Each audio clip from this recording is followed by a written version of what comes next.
With all due respect to the good Senator, Senator Jinggoy, while on the surface, Mr. Chair, it will look like it's an overkill because here they are arresting a 70-year-old senior citizen mayor. But to be more educated on the, to be more aware of the situation on the ground, we have here 7 barangay captains from the municipality of Bonifacio who can share their experience kung bakit po sila natatakot kay sa family of the suspended mayor and why it was really for the people of Bonifacio and for the people of Misamis Occidental, why it was parang justified to use that kind of force from the police and from the military to arrest Mr. Chair. the suspended mayor, Mr. Chair. And yun nga po yung binabalik ni Colonel Ampong and General Villanueva, Mr. Chair, na kaya yung mask is actually because of fear. So, doon po, kinatatakutan po talaga sila. And again, the barangay captains Ako lang, can share, Mr. ako lang Chair. kung ako naman yung taga-ICS, bata ako ni gobernador, matakot ako sa isang mayor, di ba? Inutusan kami ng gobernador Order to ng gobernador, matakot ako. Mayor lang yan suspendido pa. Dapat hindi kayo matakot dun sa mayor. Gobernador ako. Nasa poder ako ni gobernador. Hindi ako dapat matakot. Ako lang I understand, Mr. Yes. Chair. Sana po ganun, pero hindi Iba po yung experience ng, they've been in politics longer than us, Mr. Chair. So, sinabi po ni suspended Vice Mayor kanina, for how many terms wala silang kalaban, baka po ma-enlighten po tayo better by the barangay captains kung bakit po walang lumalaban sa kanila and why it turned out this way po ngayon, Mr. Chair. Thank you, Mr. Chair. Baka kuwan na tayo. Malihis. Ma-redirect na tayo nito. Kuwan lang, Gong, with all due respect. Okay ka lang doon? Wala kang kinatakutan? Wala, okay ka lang. Kasi may experience kami sa Negros Oriental Sir, wala kami kinatakutan. Okay kami, wala kaming kinatakutan. Pero mamaya-maya, paglabas sa investigasyon pala, talagang takot pala sila doon sa mga siga, doon sa Misamis Oriental. Negros Oriental. Kaya gusto kong klarin sa'yo. Okay ka, hindi ka takot kay Gobernador Oaminal. Very good. Ikaw, Arte. Hindi po, sir. Mr. Chair, Gobernador, tinatakot mo ba sila? Meron ka bang anjo pressure on these national agency officers? Mr. Chair, I just want to comment on your statement kanina about the intention of Major Sumagang because I just remembered the very successful legitimate police operation that happened in Osamis in 2017 while you were the chief PNP na alam po natin anong nangyari as you've mentioned in your opening statement. It changed the history of the province of Osamis. It gave Osamis a new hope po. And yung pag-implement nun na when the raid was implemented, Mr. Chair, na naka-bonnet po lahat ng mga police for their security kasi alam po natin how strong yung kalaban at that time, no? So it led to the successful operation. And sinabi niyo po very clear na si Major Sumagang, kung may intention siya na patayin talaga si suspended mayor, then as a retired police chief, sabi niyo po na dapat ginawa na niya dun sa loob pa lang ng office. But That's my opinion, yes, Opinion ko yun.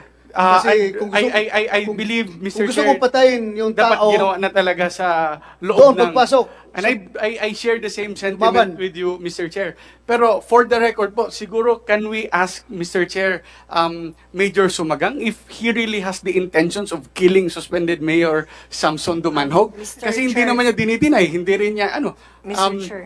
Mr. Chair, can Major Sumagang state on record kung meron man siyang intention patayin si Mayor Dumanjug, bakit? Or if wala man, then at least we can straighten this out, Mr. Chair. Thank you, Mr. Chair. Congressman Oaminal is raising his hand. You want to say something? Yes, go ahead, Congressman. Thank you, Mr. Chair. Dali. Mr. Chair, I believe that the camp of suspended Mayor Dumanjug is questioning the legality of the decision as well as the procedure conducted by the Sangguniang Panlalawigan in their investigation.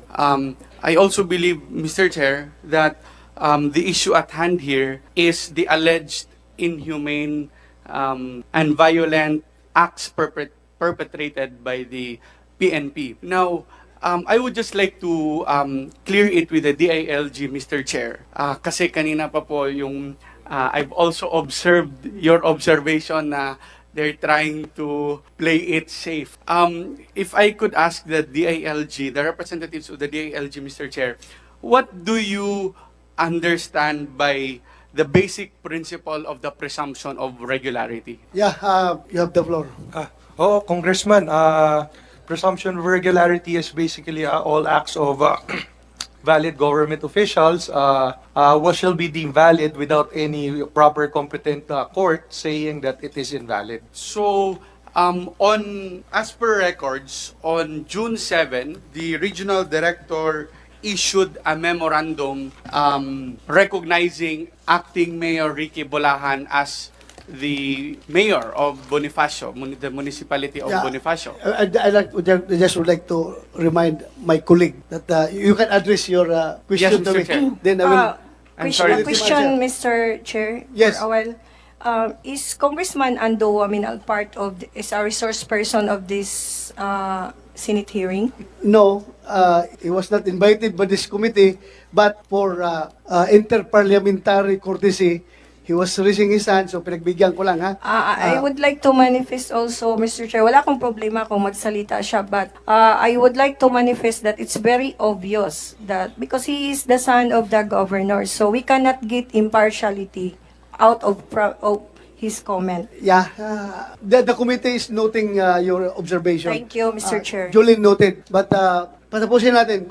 Out of parliamentary courtesy, pagbigyan ko lang yung aking colleague na magtanong. Please, go ahead. Thank you, Congressman. Mr. Chair, and I really understand the sentiments of the daughter of the suspended mayor, of course.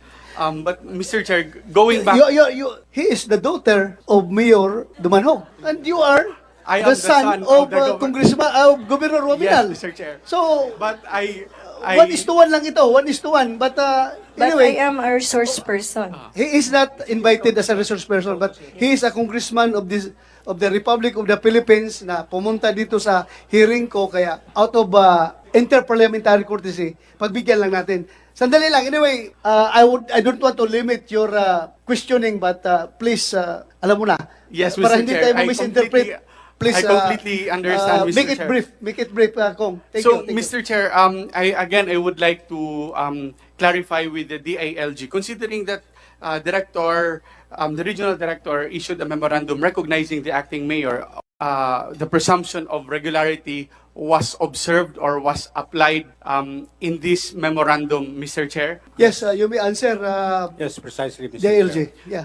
Yeah, we uphold the presumption of regularity. So, Mr. Chair, does that mean that the DILG recognizes at that point that the actions undertaken by the Sangguniang Panlalawigan and the provincial governor and the provincial government of Misamis Occidental were all regular, presumed to be regular? Yes, Your Honor. So does that also mean, Mr. Chair, that the DILG recognizes that Mayor Samson Dumanjug and Vice Mayor Evelyn Dumanjug were suspended by virtue of law? Yes, Your Honor, in the absence of any competent instruction or directive coming from higher authorities. So does Your that mean, Mr. Chair, that the occupancy of the suspended mayor and the vice mayor in the municipal hall or the office of the city mayor were considered illegal, Mr. Chair? Yes, Yeah, Your but anong sagot mo? Ha?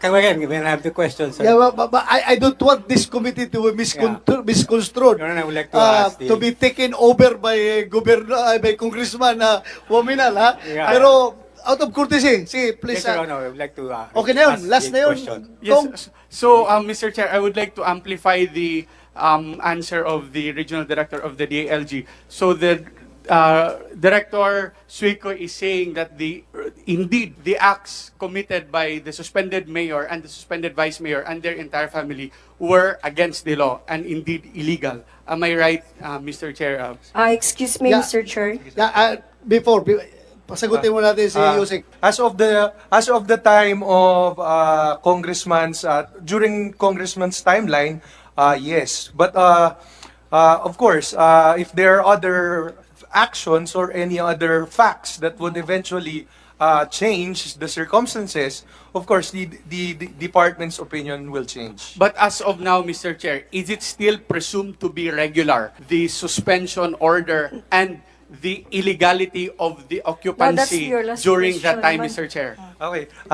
Your Honor, the opinion is being rendered without prejudice to any contrary opinion of competent authorities and courts, no?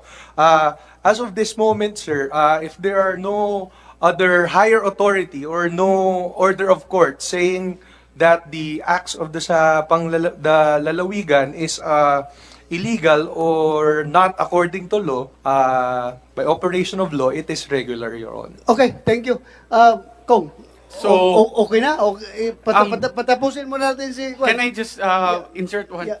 I would na like yata yung to ubusin clarify, ng oras. Mr. Chair, the DILG said it is regular. So does that mean that the occupancy was illegal? Yun lang po yung gusto ko marinig from the DILG, Mr. Chair. Thank you.